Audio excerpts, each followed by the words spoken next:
Llegó el momento del ciclo de entrevistas de RRPP Radio. Un diálogo ameno y cordial de Omar Báez con todos los protagonistas de nuestro mundo.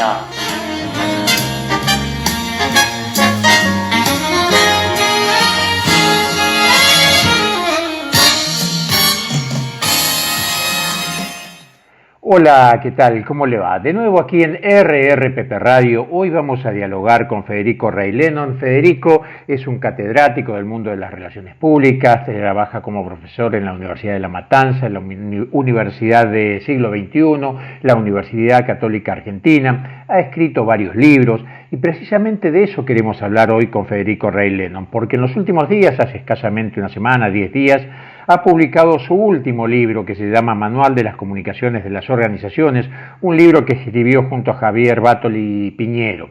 De eso, de cómo en el libro hacen un paseo por la historia de las relaciones públicas, pero básicamente lo que hacen es hablar de cómo se tiene que parar hoy el DIRCOM en el mundo de las comunicaciones y de las relaciones públicas frente a los nuevos acontecimientos, que esto es los cambios tecnológicos y a partir de ahora del COVID-19. De esto vamos a hablar con Federico.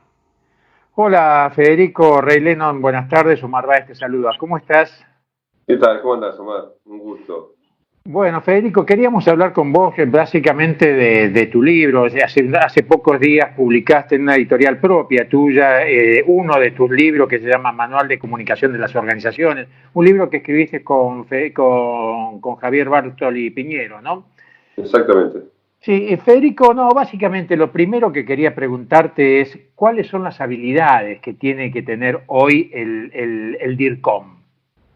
Mirá, a mí me parece que nosotros hablamos de tres funciones del DIRCOM, pero a veces nos olvidamos de la primera, que es la capacidad que tiene el DIRCOM para ver el entorno, para poder entender los cambios del entorno. Los DIRCOM, igual que, digamos, de alguna manera, es un director que está muy cerca del borde de la empresa, ¿no? Porque nuestra tarea siempre es comunicarnos con los distintos stakeholders. Entonces, por esa razón, yo creo que es la figura principal para entender los cambios en el entorno y cuál va a ser el impacto de esos cambios en los negocios, ¿no? En el negocio de la compañía, en su relación con los stakeholders, etcétera, ¿no?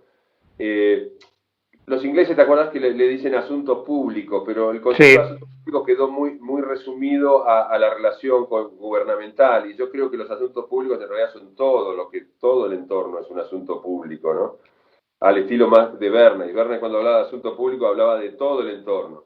Entonces, la primera cuestión es que el DIRCOM tiene que tener esa capacidad de escucha activa, y eso te lo da básicamente una muy buena formación en ciencias sociales. Es decir, en eso soy muy taxativo. Es decir, me parece que si un DIRCOM solo sabe de relaciones públicas y de comunicación, le falta mucho. O sea, tiene que ser una persona con conocimientos de sociología, psicosociología, de psicología, tiene que saber algo de economía, tiene que saber algo de ciencia política, tiene que tener esa capacidad de... ¿Te acordás que siempre se le atribuye a Einstein esta frase? La verdad que ya no sabemos si la dijo o no. Si la dijo o no. Pero la mente dice que la mente es como un paracaídas, solo funciona cuando está abierta, ¿no? Bueno, un DIRCOM tiene que ser una persona de una mentalidad muy abierta, porque los cambios hoy son vertiginosos, ¿no? Bueno, ahí justamente en el libro nosotros poníamos que en realidad esta es la cuarta pandemia en 20 años. Entonces, ya las 3 pandemias anteriores deberían habernos alertado de que algo iba a pasar. Y sin embargo, fíjate cómo así y todo nos encuentra sin las estructuras de gestión de crisis desarrolladas, ¿no? Sí, Federico, vos marcás en el libro, en este manual de comunicaciones de las organizaciones, marcás que, bueno, naturalmente, la irrupción de las nuevas tecnologías, que por otra parte ya no son tan nuevas, ¿no? La irrupción de estas nuevas tecnologías, bueno, cambió significativamente la gestión de las relaciones públicas y el entorno, e incluso la concepción. La pregunta que te quiero formular es, si hoy un hecho tan trascendente como es el COVID, que es una pandemia internacional que ha afectado no solo sino a todo el mundo, a la economía de todo el mundo, si esto va a generar cambios en el modo de gestionar las relaciones públicas y de encarar las relaciones públicas? En algún sentido, yo creo que sí. A ver, claramente esto está marcando, para mí, creo que la mayoría de la gente nos cuesta decir cosas porque la incertidumbre es muy grande. Pero yo creo que este es es un punto de inflexión porque de acá en adelante el futuro va a ser muy parecido a esto. Es decir, vamos a tener, esto es como cuando uno veía Black Mirror y decía, oh, mira, esta distopía no va a llegar nunca, y de pronto te encontrás en un capítulo de Black Mirror, porque lo que estamos viviendo parece sacado de la ficción. Es decir, es increíble. Sí. De un día para el otro, todo el mundo encerrado en sus casas, con temor, dependiendo 100% de las conexiones de Internet, de las nuevas tecnologías, de las plataformas. Antes, ahora todo el mundo ya sabe lo que es el Zoom, lo que es el Teams, o sea, ya aprendimos a comunicarnos por todas estas plataformas. Entonces, me parece que eso de alguna manera altera nuestra relación con el entorno y claramente las relaciones públicas tienen que dar cuenta de eso, ¿no? Sí. No solamente en cuanto hacia adentro, sino hacia afuera también, porque ha cambiado nuestra forma de relacionarnos, que ya no va a ser igual. Claramente, entonces me parece que eso es importante. Se nos viene además, seguramente después de junio, agosto, ponele agosto, digamos, se nos viene también una recesión global, como no estábamos esperando, ¿no? Es decir, una crisis que quizás sea mucho mayor que la que vivimos en el 2008. Entonces, creo que hay que reformular varias cosas. Sí. Sí. Federico, estas cosas hablan y vos en el libro hablas completamente de información que se va acumulando en las compañías, en las empresas, en las corporaciones y del conocimiento. Es decir, ¿cómo se aprende el conocimiento en una corporación, en una organización empresaria? Bueno, vos sabés que es un tema difícil de solucionar. ¿Por qué? Porque yo lo que siempre digo es, a veces nos olvidamos, las empresas se olvidan, los directores de las empresas se olvidan, que el stakeholder principal es el público interno. Yo me acuerdo en una conferencia hace muchos años, cuando Bill Gates era el gran figurón del mundo, antes de renunciar y retirarse, Bill Gates le preguntaron, bueno, ¿qué pasa si usted pierde la marca, si le sacan la empresa, como había pasado con el CEO de Apple, ¿no? Y él dijo, a mí no me importa, mientras me dejen llevarme las 50 cabezas principales de Microsoft, yo puedo crear una empresa con el nombre que sea y en el lugar donde sea. Entonces, ese concepto a veces lo olvidamos, es decir, el conocimiento, además de estar en plataformas, además de estar digamos, uno lo puede almacenar en digital, pero el conocimiento básicamente está en la mente de las personas. Entonces, eso es clave y todavía va a seguir siendo así, no sé. Entonces, a veces nosotros descuidamos. O sea, podemos tomar información del entorno con nuevas tecnologías, sí, es mucho más veloz, sí, el Big Data es maravilloso, si lo sé aplicar, sí, pero si lo sé aplicar significa si tengo las mentes suficientemente claras y alertas en la organización para aplicarlo. Si no caemos en lo que fue en los 90 el CRM, ¿no? Es el Customer Relationship Management. ¿Te acordás que fue el gran boom de los 90? Todas las empresas compraban bases de datos relacionales y solo una, Amazon, logró hacer un buen negocio. El resto, el negocio lo hicieron los del software que te vendían la base de datos. Bueno, con el Big Data a mí me parece lo mismo, ¿no? La gente compra monitoreo de redes, yo lo he visto en empresas, comprar monitoreo de redes sofisticadísimo. Me acuerdo uno de Oracle, que era una cosa que era una nave espacial. Bueno, los informes no los leía nadie.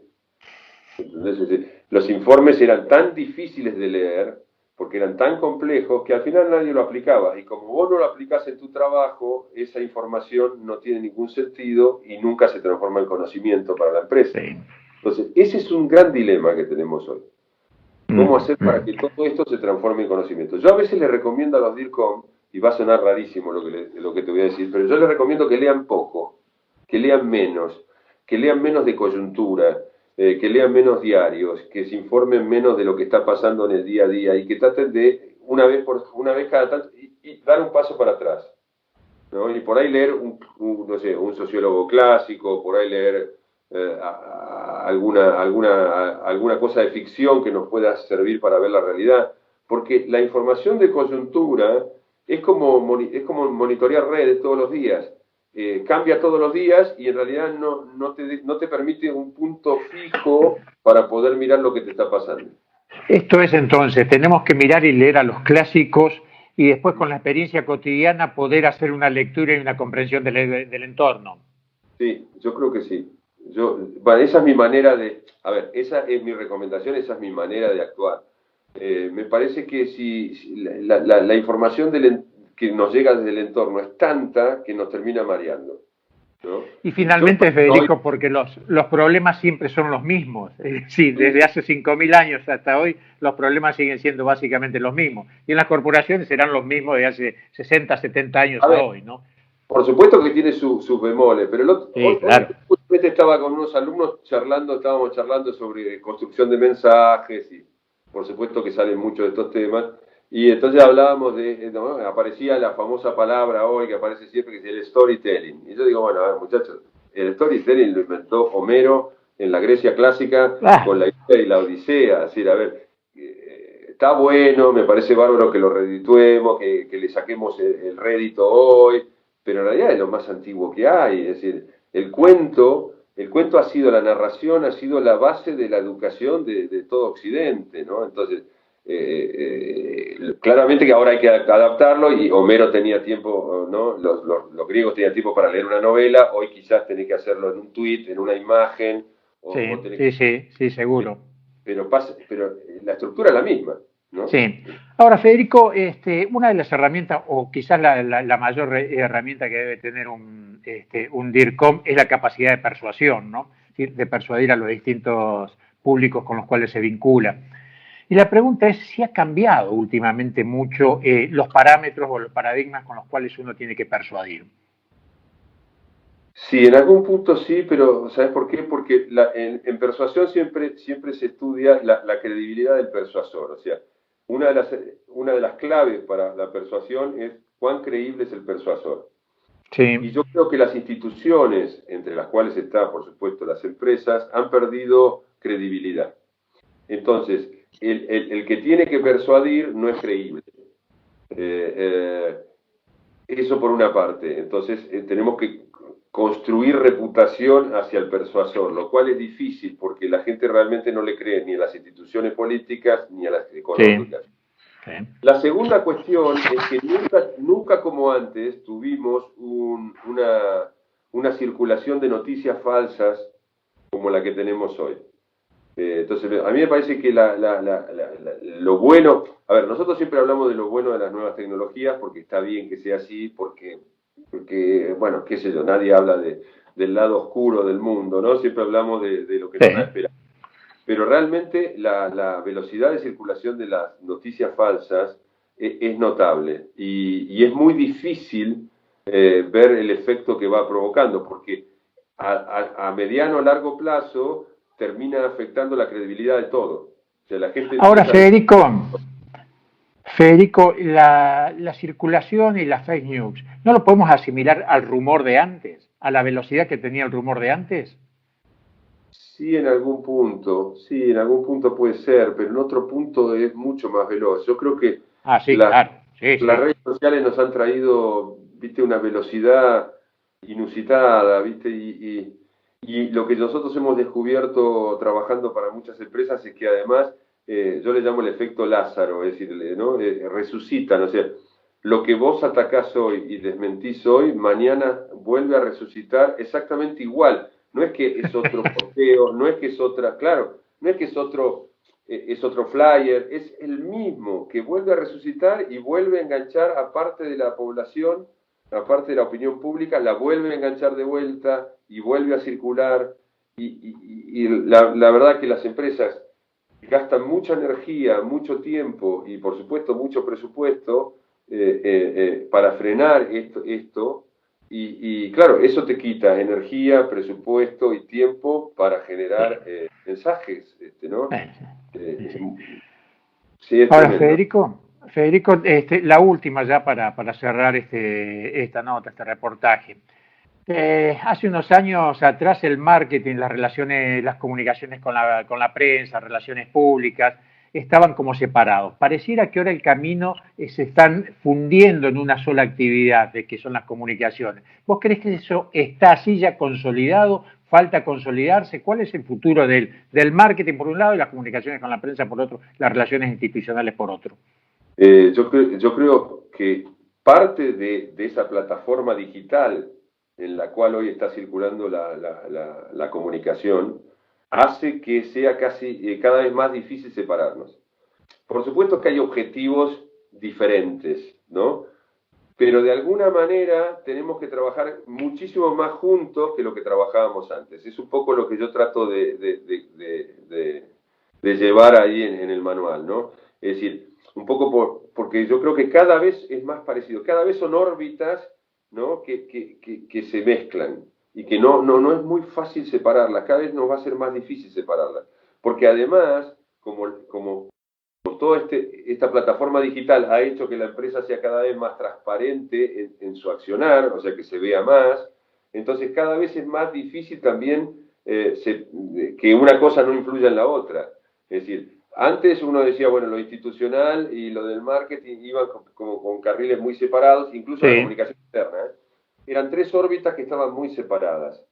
Y un error en una órbita no terminaba de impactar en la otra. Uno podía contener un problema interno, o podía contener un problema institucional, o podía contener un problema de marketing, y solucionarlo en esa órbita. Hoy es imposible. Hoy está todo funcionando al mismo tiempo. Entonces, eso es lo que hace tan difícil. Eso es lo que hace también tan difícil la comunicación de gobierno. Porque es muy difícil controlar, yo lo veo, viste, por ejemplo, en el caso nuestro, a Juan Pablo Biondi, que es un hombre que viene de las relaciones públicas, es un hombre de experiencia, él intenta transformar, ¿no? Copiar el modelo de control, porque se da cuenta que es imposible hoy manejar la comunicación de un gobierno teniendo voceros en todos los ministerios, teniendo mensajes diferenciados. Entonces, claro, pero ¿eso por qué? Bueno, porque la plataforma digital hoy hace que todo circule sobre la misma plataforma, ¿no? Entonces, así como a las empresas se nos complica, a los gobiernos también se les complica. Me parece que ese es como vos decías, ¿cuál es el gran cambio que yo veo en las relaciones públicas?